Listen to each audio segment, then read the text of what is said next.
Welcome po sa ating episode ng Investment Product Review, kung saan susuriin natin ang isang investment product para malaman po ninyo kung ito ay nababagay sa inyo, batay sa inyong investment objective, time horizon, at risk appetite.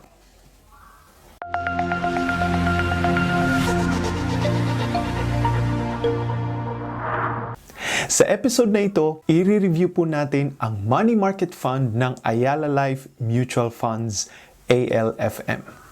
Maaari po kayong bumili ng shares sa fund sa pamamagitan po ng inyong COL Financial account. Sa mga naghahanap ng safe investment na may consistent na kita, subaybayan po ninyo ang video na ito. Baka ang investment product na i-review po natin ngayon ay nababagay sa inyo. Tingnan niyo po ang mga timestamps na nasa description sa ibaba kung gusto po ninyong i-skip o balikan ang mga specific sections sa ating video batay po sa topic na gusto ninyong panoorin. Ngunit bago po tayo magpatuloy, disclaimer po muna tayo to comply with the rules and regulations ng YouTube. Hindi po ako investment expert o certified financial planner. Kailangan po ninyong kumonsulta sa isang registered financial consultant, planner o banker para malaman ang mga investment products na angkop sa inyo.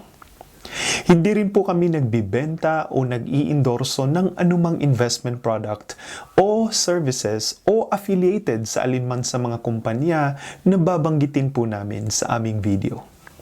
Ang video content ay batay sa aming pag-aaral, karanasan at sariling pananaw and should not make us liable to any financial damage on the viewers.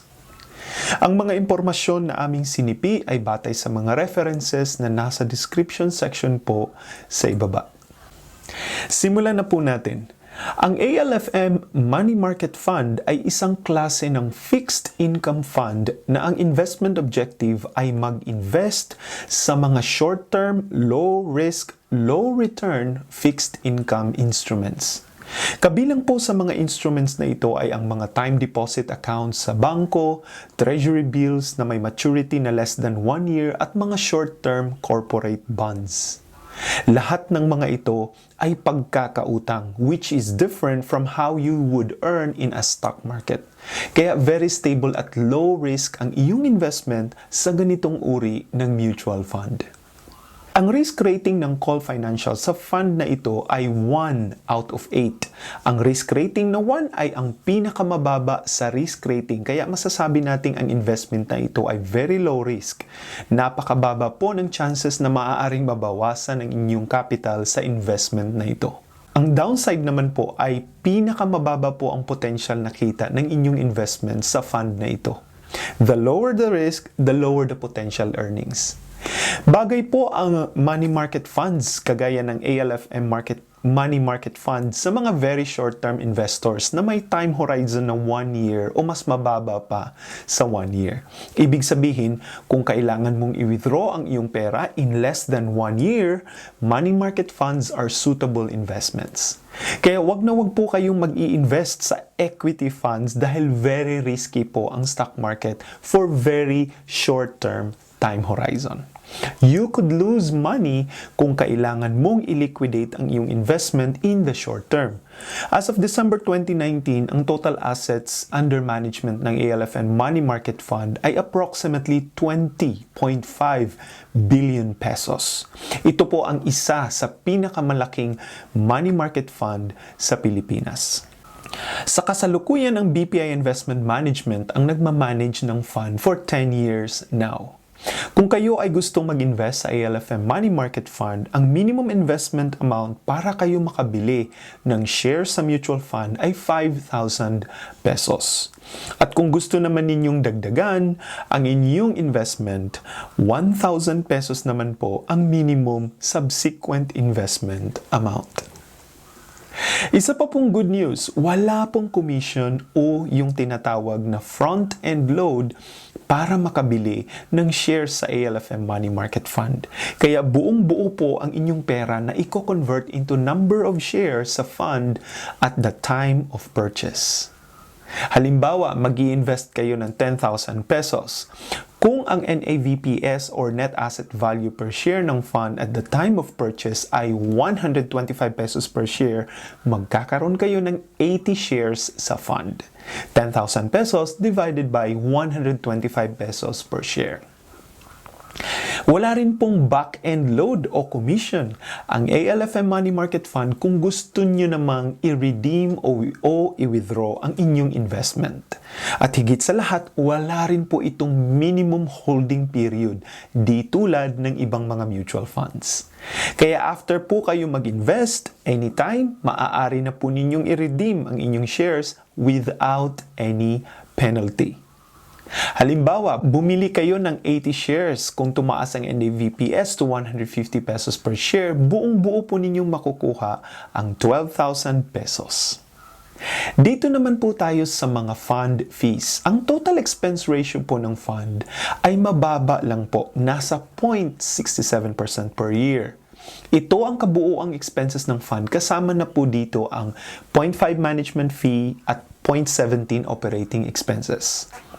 Tandaan po natin, ito ay money market fund kaya mas mababa ang management fee nito kumpara sa mga equity mutual funds. Ang fund manager pa rin ang pipili ng mga bangko at corporate bonds para i-invest ang pera. Diyan na pupunta ang management fees. May opisina na binabayaran, taxes, commissions during buying and selling of the securities kung meron. Lahat ng ito ay expenses ng fund. Dito naman napupunta ang operating expenses. Kung pagsama-samahin mo ang lahat ng expenses, management fee, plus operating expenses, ito ang total expense ratio. Ang total expense ratio ay kinukuha sa fund taon-taon. Kaya kung ang gross return ng fund ay 3%, babawasan muna ito ng total expense ratio na 0.67%. Kaya ang net income ng mga investors ay 2.33%. Kaya piliin po ang mutual fund na may mababang expense ratio. The lower the expenses of the fund, the higher your earnings. Saan po ba naka-invest ang inyong pera sa ALFM Money Market Fund? Narito po ang portfolio composition ng fund. Pinakamalaking bahagi ng pera ng fund ay ini-invest sa corporate bonds at approximately 69%. Ang top 3 corporate bond holdings nito ay ang Metro Pacific Investment Notes, San Miguel Notes at Cebu Land Master Notes. Nasa 26% naman ay mga receivables at accruals at nasa 5% naman ay government securities, for example, 91-day treasury bills. Masasabi po nating heavily weighted ang mutual fund na ito sa mga corporate bonds o pagkakautang ng mga companies. Paano ba kikita sa ALFM Money Market Fund? Magre-reflect ang kita ng fund sa NAVPS o Net Asset Value per share nito. Ang NAVPS ay nagbabago o nire-recompute every day at the closing of the stock market. Dahil ito ay isang money market fund, ang majority ng kita ng fund ay manggagaling sa mga fixed interest payments, sa mga corporate bonds, time deposit accounts at short-term treasury bills. Tandaan po natin na aakyat man o bababa ang stock market, patuloy pa rin ang kita ng mga security holdings ng mutual fund dahil ito ay debt obligations ng mga kumpanya at hindi isang uri ng ownership kagaya ng stocks. Unless mag-default ang mga bond issuers, tuloy-tuloy pa rin po ang fixed na kita ng fund. Please watch our other videos related to stocks, bonds, and fixed income securities for more information kung ano ang pagkakaiba ng mga asset classes na ito. Tingnan natin ang performance o kita ng fund. Ang mga percentage na aming babanggitin ay net na po after deducting fund expenses. Ibig sabihin, kinuha na po lahat ng management fees and operating expenses ng fund. Makikita po ninyo sa table na ito ang 1 to 5 years historical na kita nito, pati ang kita nito since inception o noong ito ay nagsisimula. Pagdating sa kita o earnings, tingnan po ninyo ang annualized return. Huwag po ang absolute o cumulative performance. Sa annualized return, maaari po ninyong ikumpara ang kita ng magkakaibang funds kahit na magkaiba ang kanilang mga time periods. Ang annualized return ay ang compounded rate of return na kita ng inyong pera taon-taon. Balikan po ninyo ang aming video ukol sa annualized returns. Para pa mas ma-appreciate po ninyo ang historical earnings ng fund, ipakita natin ang graph ng NAVPS. Ang kulay green ay ang NAVPS ng ALFM Money Market Fund. Ang kulay gray naman po ay ang benchmark. Ang benchmark po ng fund ay 75% Philippine 30-day special savings rate net of tax plus 25% BPI Philippine Government Money Market Index. Ang benchmark po ay point of reference o tawagin nating barometro kung saan maaaring ikumpara ang fund. Kung ang kita ng fund ay mas mataas sa benchmark, ibig sabihin na outperform nito ang benchmark. Sa nakita natin sa graph from November 2015 hanggang 2019, nasa taas ang green line, ang ALFM Money Market Fund. Ibig sabihin, for the last 4 years in a row, ang ALFM Money Market Fund ay mas mataas ang kita kung ikumpara sa benchmark. That means na outperform ng fund ang benchmark. Tingnan naman natin ang performance since inception. Ang kita ng fund for 9 years since inception ay 2.34% compounded annually versus 1.55% ng benchmark of the same period. So long-term wise, mas mataas po ang annualized na kita ng fund. Ang annualized earnings po ay net of fees after deducting all the fees na po, management fees and operating expenses. Tingnan naman natin ang risk po ng fund na ito. Dito po ninyo malalaman kung ang product na ito ay bagay sa inyong risk appetite. Ibig sabihin kung anong klaseng investor po kayo. Conservative ba? Mas gugustuhin mong maliit ang kita basta't buong buo at nakapreserve ang capital? O high risk? Gusto mo ng maximum earnings kahit na may potential na malugi o mawala ang capital?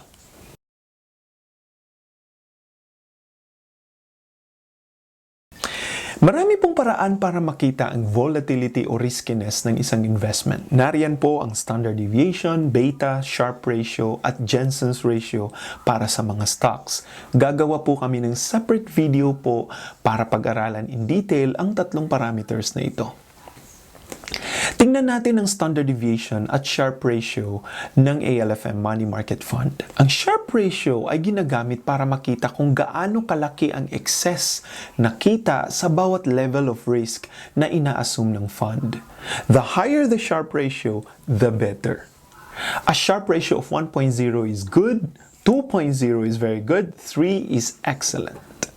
Ang Sharpe ratio ng ALFM Money Market Fund ay 1.67.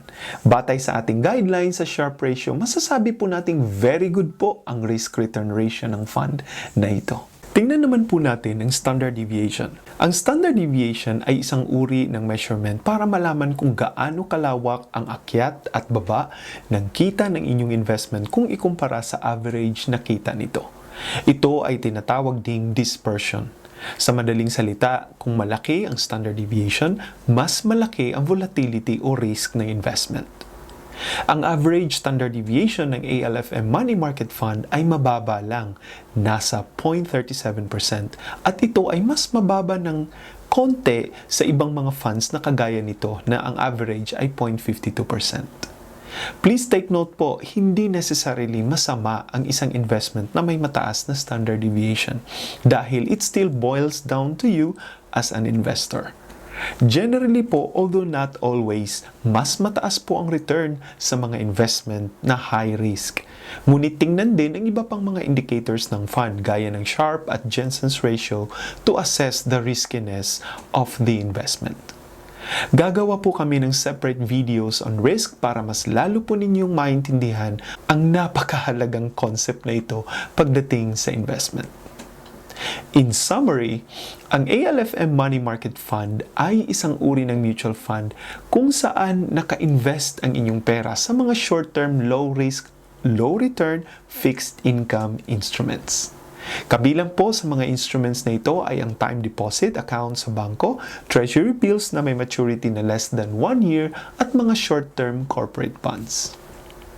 Nasa very low risk ang kategory ng fund na ito.